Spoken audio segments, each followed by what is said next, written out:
নগরবাসী আপনারা সবাই কেমন আছেন?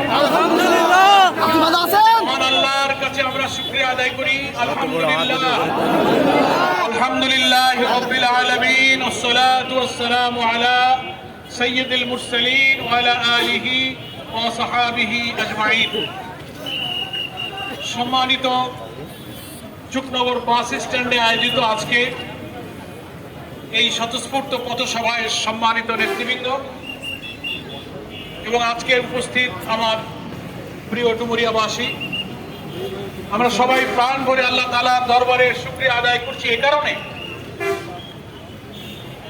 একটি অত্যাচারী শাসক, একটি ফ্যাসিবাদী শাসকের হাত থেকে দীর্ঘ 15 বছরের জুলুম, শোষণ, নিপীড়ন, গুম, খুন, হত্যা, জেল, জুলুম, মামলা, রিমান্ড, ছাত্রদের লেখাপড়া, ব্যবসা বাণিজ্য, মানুষের ক্যারিয়ার সবকিছু যে অত্যাচারী শাসক ধ্বংস করেছে, তছনছ করে আমাদের জীবনকে তারা ধ্বংস করার চেষ্টা করে।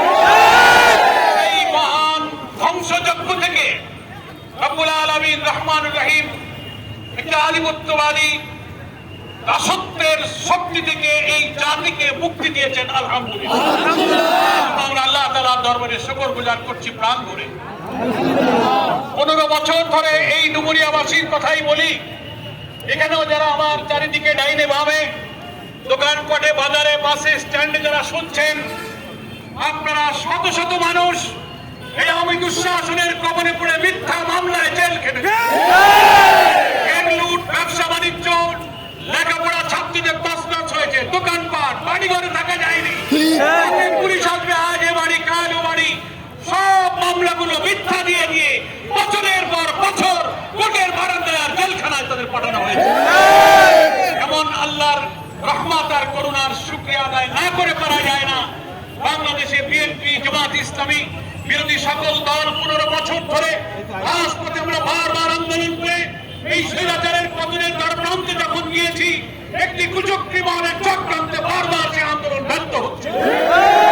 বাংলাদেশের তরুণ বিপ্লবী ছাত্র সমাজ, স্কুল, কলেজ, বিশ্ববিদ্যালয়, মাদ্রাসা, ছাত্রদের বাপ বাপ, ছোট ছোট বাচ্চারা রাজপথে নেমে পুলিশের গুলির সামনে যখন বুক পেতে দিল, তখন বাংলাদেশ বিজয়ী হলো, শেখ হাসিনা পরাজিত হলো। চুকনগরবাসী ছাত্ররা আমাদের অহংকার। এই আন্দোলন আমাদের 15 বছরের আন্দোলন, তারা 1 মাস লাগে না এই আন্দোলনকে সফলতার দরজায় পৌঁছে। সেই বিপ্লবী সাহসী ছাত্র সমাজকে আজকে ডুমুরিয়াবাসীর পক্ষ থেকে আমি সংগ্রামী অভিনন্দন এবং শুভেচ্ছা জানাই। যারা জীবন দিয়েছেন একাত্তরে, সেই রংপুর রোকেয়া বিশ্ববিদ্যালয়ের আবু সাইদ বীরের সন্তানের মতো একজন বীর যোদ্ধা পুলিশের গুলির সামনে বুক পেতে দিয়েছিল। তার দিকে তাকালে মনে হচ্ছিল যেন আবু সাইদ বুক পেতে নাই, স্বৈরাচারের গুলির সামনে বাংলাদেশ বুক পেতে দিয়েছে। সেই আবু সাইদের রক্তের বিনিময়ে আর বেশি দিন যাওয়ার প্রয়োজন হয়। রাজপথ আন্দোলনে উত্তাল তরঙ্গ সৃষ্টি হলো। ছোট ছোট বাচ্চারা বিশ্ববিদ্যালয়, স্কুল, কলেজ, যানবাহন বন্ধ করে দোকানদার, রিক্সাওয়ালা, মোটর শ্রমিক, রেল শ্রমিক, দিন মজুর, মা বোনেরা, আলেম ওলামা এমন ভাবে রাজপথে নামলো। শেখ রেহানা, শেখ হাসিনা বলেছিল শেখ হাসিনা পালাবে না, লড়তে লড়তে মরবে, কিন্তু শেখ হাসিনা গণভবন থেকে সময় পায় নাই। অল্প একটু সময় চেয়েছিল আমার একটা বক্তব্য রেকর্ড করতে যাওয়ার সুযোগ হোক। গণভবনের কর্মচারীরা তাকে সেই বক্তব্য রেকর্ড করার সময় দেয় নাই।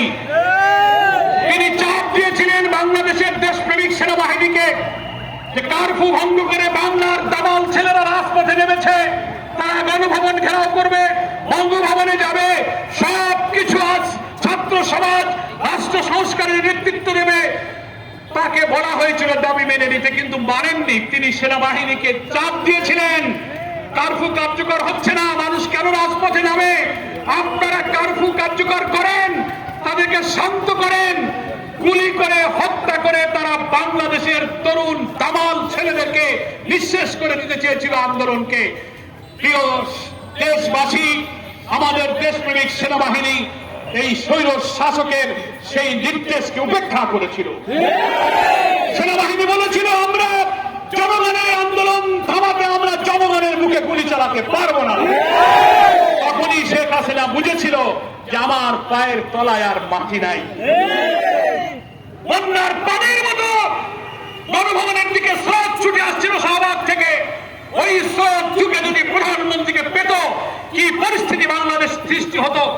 সেই কারণে তার ছেলেকে দিয়ে তার বোনকে দিয়ে অনুরোধ করা হয়েছে আপনি মেনে নেন, পদত্যাগ করেন।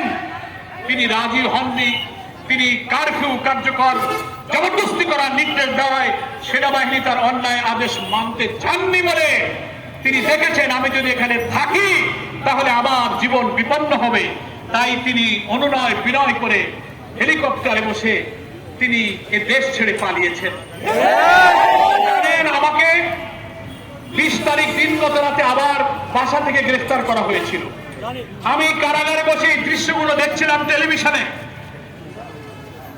যখন দুপুরবেলায় 5 তারিখে দেখলাম বাংলাদেশের সেনাবাহিনী প্রধান বক্তব্য দিচ্ছেন, সেখানে সব বিরোধী দল জামাত ইসলামী, বিএনপি, জাতীয় পার্টি, বাম দল, ইসলামী দল যোগ দিয়েছে, বঙ্গভবনে যাচ্ছে। এই খবর দেখছি, হঠাৎ খবর আসলো শেখ হাসিনা রেহানা হেলিকপ্টারে দেশ ছেড়ে পালিয়ে গেল। বুকে আমাদের প্রশান্তির ফোয়ারা হয়ে গেল। কারাগারে আমরা বিএনপি, জামাত যত নেতৃবৃন্দ ছিলাম আল্লাহর কাছে শুকরিয়ার সিজদা করে গেলাম। আল্লাহ, জীবনে তোমার বহু রহমত দেখেছি, কিন্তু একটা মুসলিম জাতির জন্য এত বিস্মরণীয় দ্রুত রহমত তুমি আসমান থেকে দিয়েছো যা আমরা চিন্তাও করতে পারি। আলহামদুলিল্লাহ, আল্লাহর কাছে সবাই আমরা শুকরিয়া আদায় করি। আলহামদুলিল্লাহ। নগরবাসী ভাইরা, এই ঐতিহাসিক ছাত্র গণ অভ্যুত্থানের পর একটি নতুন বাংলাদেশ নির্মাণের জন্য আমাদের বিপ্লবী ছাত্র সমাজ যে দেশটি উপহার দিয়েছে সেই দেশ হচ্ছে নতুন বাংলাদেশ। 5 তারিখ হলো আমাদের আর এক তৃতীয় স্বাধীনতা দিবস। দ্বিতীয়বার বাংলাদেশের মানুষ স্বাধীন হয়েছে। আমরা স্বপ্ন দেখি আমাদের ভোটাধিকার, গণতন্ত্র, আপনাদের স্বাধিকার, সংবাদপত্রের অধিকার, বাক স্বাধীনতা, ভাত, কাপড়, শিক্ষা, চিকিৎসা, বাসস্থানের অধিকার। আমরা কথা বলবো আমার সংবিধান আমাকে যে অধিকার দিয়েছে। মুক্তিযুদ্ধের প্রকৃত চেতনায় বাংলাদেশের সংবিধানে বলা হয়েছে সাম্য, মানবিক মর্যাদা এবং ন্যায় বিচার। এটাই হচ্ছে মুক্তিযুদ্ধের প্রকৃত চেতনা। সেই চেতনার আলোকে তরুণ ছাত্র সমাজ আর জনতা মিলে এখন আমরা একটি নতুন বাংলাদেশ গড়ার কাজে হাত দিয়েছি। আলহামদুলিল্লাহ। ঐতিহাসিক দায়িত্ব এই নতুন বাংলাদেশ গড়ার কাজে অন্তর্বর্তীকালীন এই সরকারকে আমাদের সাহায্য করতে হবে। কি বলেন? ঠিক? জামাত ইসলামী, বিএনপি সহ সকল দলকে আমাদের অন্তর্বর্তীকালীন সরকারের প্রধান উপদেষ্টা নোবেল বিজয়ী প্রফেসর ডক্টর মোহাম্মদ ইউনূস আহ্বান জানিয়েছিলেন। আমরা সেখানে গিয়েছিলাম। তিনি আমাদের আন্তরিক সহযোগিতা কামনা করেছেন। দেশ গঠনে তিনি আমাদের জন্য দোয়া চেয়েছেন। আমরা কথা দিয়েছি এত রক্তের বিনিময়ে, এত শহীদের লাশের উপর দিয়ে যে বিজয় আমরা অর্জন করেছি, প্রয়োজনে আমরা আরো ত্যাগ করবো, কিন্তু বিজয়কে আমরা কাউকে ছিনিয়ে নিতে দেব না। সহযোগিতা করবো। আপনাদের কাছে আহ্বান থাকবে,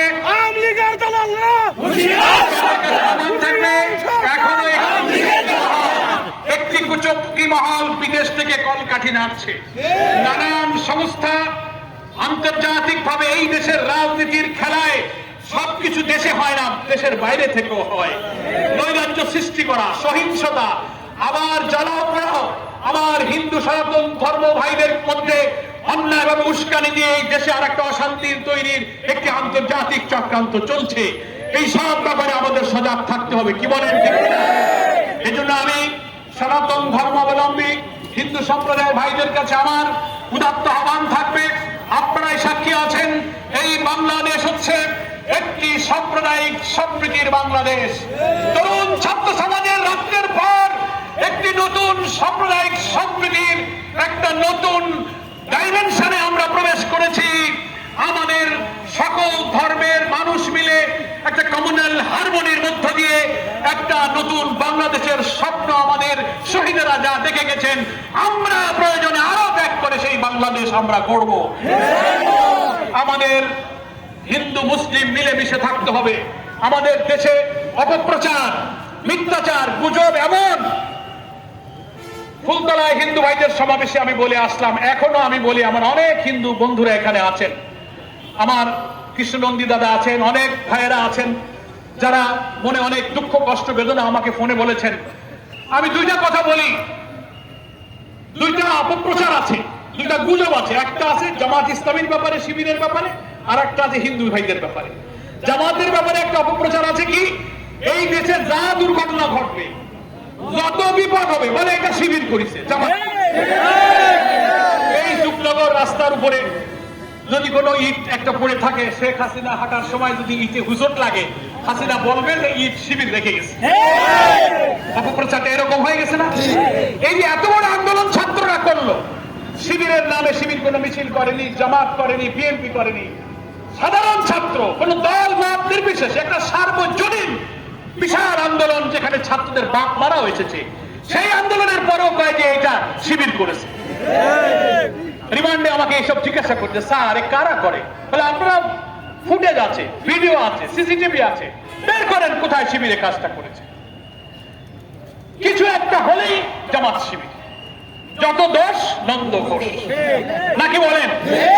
এখন আমি হিন্দু ভাইদেরকে বলেছি, এই অপপ্রচার আমরা দূর করতে পারবো না, এটা আপনাদেরকে দূর করতে হবে।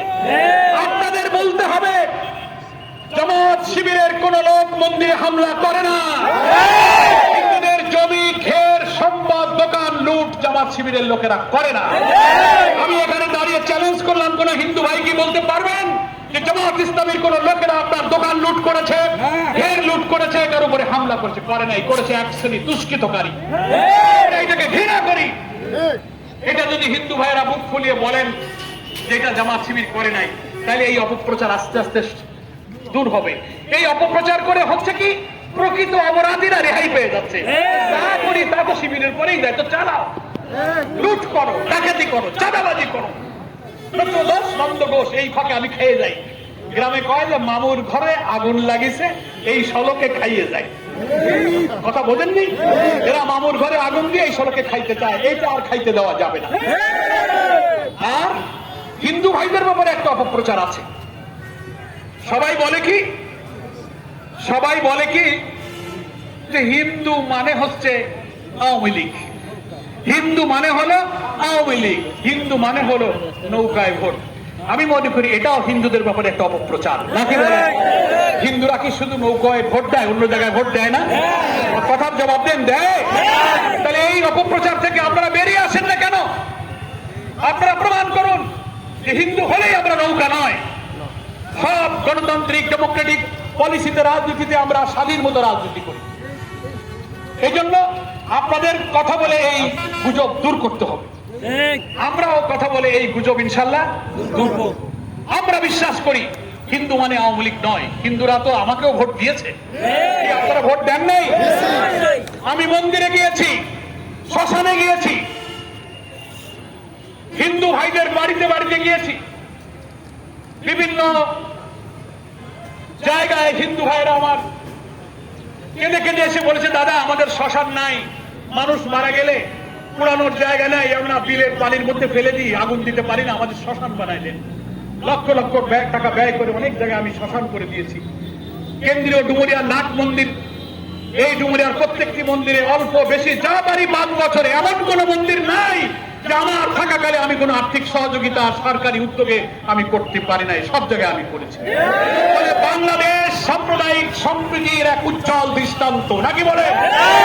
আমরা বিশ্বাস করি না যে হিন্দুরা সংখ্যালঘু। অনেকে বলে ভাই আমরা তো সংখ্যালঘু, আমি এটা ভুল বলে, সংখ্যালঘু বলে কোনো কথা নেই।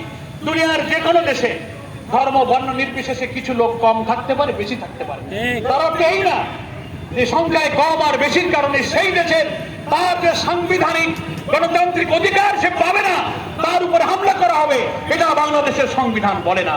একজন মুসলমান বাংলাদেশের সংবিধানে যে অধিকার সংরক্ষণ করে, একজন হিন্দু বৌদ্ধ খ্রিস্টানও সেই একই অধিকার সংরক্ষণ করে। ফলে আমাদের সংখ্যালঘু সংখ্যাগুরু নয়, আমাদের সবার পরিচয় হচ্ছে আমরা বাংলাদেশী, আমরা বাংলাদেশী। তাই হিন্দু ভাইদের বলি আপনারা নিজেদেরকে কখনো সংখ্যালঘু বলবেন না।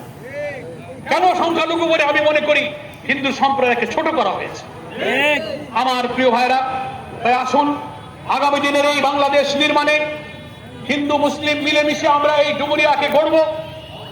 আমার নির্বাচনের আগে আমি পথে পথে আপনাদের কাছে প্রতিশ্রুতি দিয়েছিলাম, সন্ত্রাস কবলিত মৃত্যুকূপ ডুমুরিয়া প্রতিদিন লাশ, মৃত্যু, ধ্বংস আর গুম ছিল, জোর করে ঘের দখল ছিল।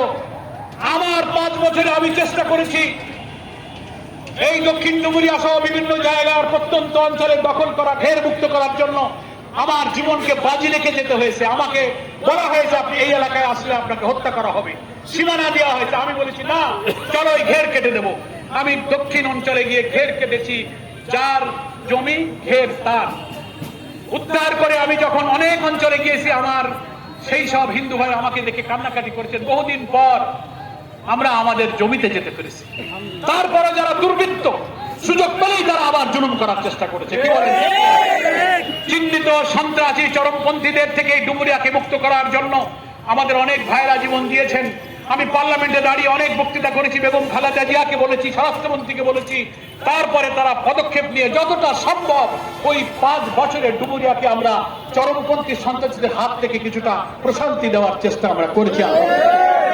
উন্নয়নের জন্য আমার আর বক্তৃতা করার দরকার নেই। চুকনগরবাসী আপনারা বলবেন, আমাদের সময় চুকনগর কি কোনো উন্নয়ন হয়েছে?